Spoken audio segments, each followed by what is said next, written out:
Söygümül bile kaygısı yaşalı. Ekip derdimi uzaklarda kansın taşlarda, sen ve mendine söygümül bile kaygısı yaşalı.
Başka himme dağdı men boloyun fikrinde, men unuttum ehli zadi söyüp seni.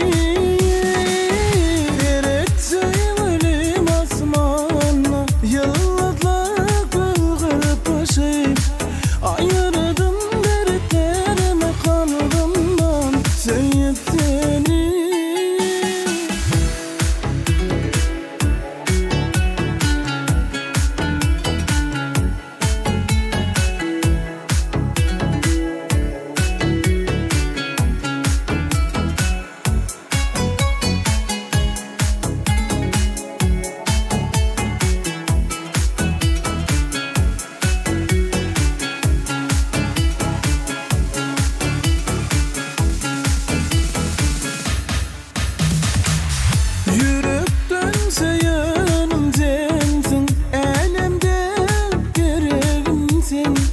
Yalnızdan yüreğim minni söyüp seni.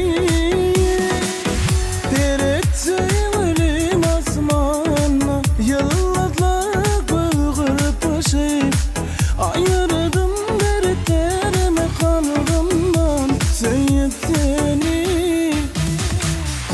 Ekip derdimi uzaklarda kansın taşlarda, sen ve mendine söygümül bile kaygısı yaşalı. Ekip derdimi uzaklarda kansın taşlarda, sen ve mendine söygümül bile kaygısı yaşalı.